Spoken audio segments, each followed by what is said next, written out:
What if there was an idea so simple and yet so powerful that, while not quite being a silver bullet to solve all of our societal woes, could still steer us between the various poles of political and economic extremism, could guard against the excesses both of the left and the right, would actually transcend them, and help to put us all in better harmony with nature, our neighbor, and ourselves?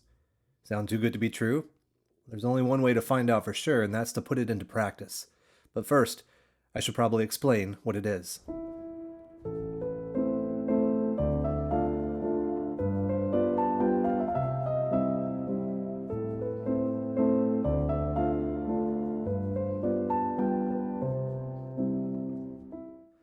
Welcome to Parish and Pub. I'm Stephen, and today we're talking about subsidiarity, a very academic-y sounding name for what's really a very easy to grasp, almost obvious principle, but one that's way too rarely discussed or taken seriously in a lot of our political discourse and dialogue.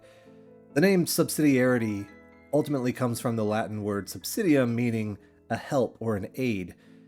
And the idea is basically that a higher authority should not take over tasks that could be accomplished effectively by individuals or more immediate social groups, and that larger entities should support rather than replace or dominate smaller communities in achieving their proper functions. In essence, it's an organizing principle for social structures, where the smallest, most immediate and local structure is given priority to do things, with the next largest and 1 degree removed structure stepping in to help or provide aid, subsidium, only when needed or asked for, and so on, out to the largest, farthest removed structures. This really begins with the person, each individual. I like to use the word person as opposed to individual. I have reasons for that. Maybe I'll explain it at some point. But it begins with each person and then extends to the family and then to the neighborhood, the city, the state, etc. So let's look at some practical examples to illustrate how this works. Let's say there's a young kid, but now old enough to start pitching in and doing some chores around the house. He's been asked by his dad to cut grass one Saturday. Now he's seen how this is done, knows how to do it, and is eager to take on his task, but he hasn't quite figured out the cranking of the lawnmower part yet. So he asks his dad for help. Help comes from the parent only to the degree that the kid is able to then take over again and do the rest. Similarly, that kid's family is able to provide a good home life, but occasionally needs a little extra support from extended family or the neighborhood for babysitting, extra help in times of crisis or whatever. The neighborhood itself has local businesses to cover most of the needs of the people in the neighborhood, but it does rely on larger utilities and spheres for things like road infrastructure and gas and water and power, things like that.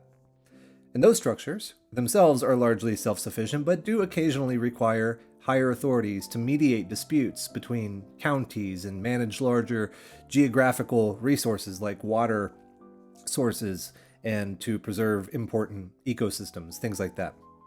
And finally, a national structure is ultimately necessary only to handle what the states can't do on their own, like manage interstate highways, handle court appeals that couldn't be resolved at lower courts, and other very important but limited functions. And so that's the basic idea. But why is this desirable? What are the benefits of the principle of subsidiarity?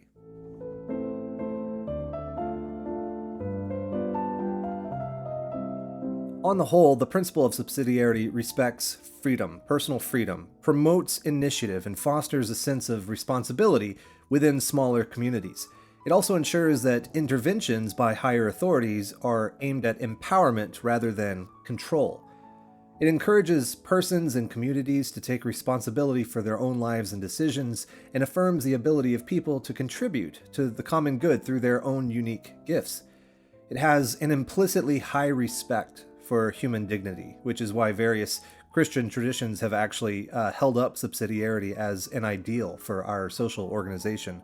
The Catechism of the Catholic Church explicitly promotes it, and various Protestant groups have as well, i.e. the Calvinist Reformed idea that's basically the same principle, just under the name sphere of sovereignty. Subsidiarity promotes initiative and creativity by allowing people to develop solutions tailored to their specific circumstances, as opposed to the less than ideal and overly broad solutions and programs that typically come from higher and more removed bureaucracies. It encourages innovation and self-reliance by empowering smaller groups to act on their own behalf. This in turn strengthens bonds within families, local communities, and grassroots organizations, and builds trust and solidarity by enabling collective problem solving at the appropriate level. And importantly, by encouraging and promoting the sovereignty and capability of people and smaller communities, it balances freedom and authority. It helps to maintain a proper balance between individual liberty and necessary governance. It protects against the excessive centralization and potential abuse of power by higher authorities. Subsidiarity ultimately enhances the common good at all levels by prioritizing the smallest and most immediate levels. Because if you pause this video and look around you right now, you are at your most immediate level. You are your own most immediate level. You and the people and the households that you can look around and see right now.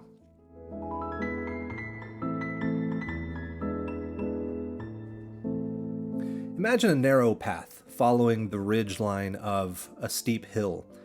One misstep on either side of the path means gravity will pull you down to the left or to the right, further and further, faster and faster. And I feel like the principle of subsidiarity is that narrow path, which, to walk it, requires constant vigilance against the temptation to various excesses. It really does seem to be like a middle way between different extremes that we are all too familiar with. The emphasis on scale and the prioritization of the local, for example, prevents forms of extreme collectivism, of which, by the way, both communism and fascism historically are examples. Fascism being a hyper-nationalistic, exclusivist form of collectivism, where the collective is only the nation, and very often only the desirables within the nation, and all others are its enemy. And communism, on the other hand, is a hyper-globalist form of collectivism, where the ideal is that the collective doesn't end until it encompasses literally everyone everywhere. In practice, every form of collectivism has meant oppression by the centralized authority on the smaller spheres. Subsidiarity, however, prioritizes the smaller spheres. But it also protects against hyper-libertarianism and anarchy and their fixation on individual liberties to the detriment of social cooperation and aid. Subsidiarity insists that there are times when persons and families will need the help of larger spheres, and it also insists that those spheres are duty-bound to provide it. In specifically economic terms, the principle of subsidiarity dovetails with the concept of distributism, in which economically generative resources and productive property would ideally be owned by as many people as possible. Again, prioritizing the most local and immediate, rather than being concentrated in the hands of only a few to be doled at their mercy or whim. This again cuts a middle way between laissez-faire capitalism and state socialism, the former inevitably leading to unchecked and exploitative monopolies, and the latter to inefficient, inept, and soulless bureaucracies woefully unable to fulfill their stated purposes. In specifically cultural terms, subsidiarity would encourage and provide the flourishing of local identities and cultural flavors, discouraging the pressure to enroll as faceless members of an overly large and artificial monoculture.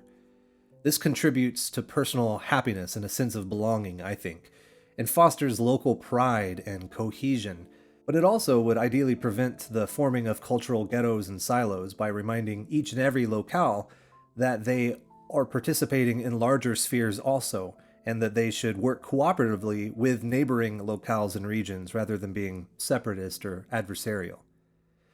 The principles of subsidiarity scale upward, too, and could help us navigate between the extremes of ultranationalism and globalism.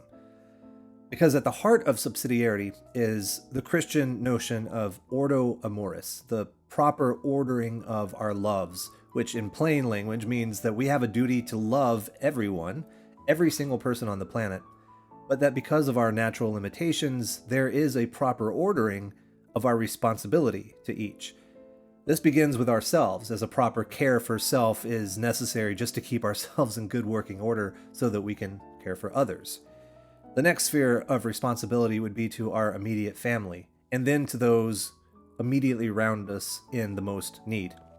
And from there, our responsibility expands outward, as far as our time and resources allow. It's important to hold both of these truths at the same time, that we are to love and maintain some idea of personal responsibility for every single person on the planet, but also, obviously, that there has to be an order to that love and responsibility. It's all about balance and the hierarchical principle. That's what subsidiarity is at its core. It's the most sane, reasonable, and effective order of social, political, economic, and cultural organization that there is, I think. But it's also, in practice, very hard to get right. We can take our first steps today, though, personally, by beginning to reorder our attention itself, applying subsidiarity to our focus, drawing back from global and national news, as difficult as that is right now, believe me, I know, and turning our attention to our own neighbors, preferably at your local parish and pub. Thanks for joining me. Till next time.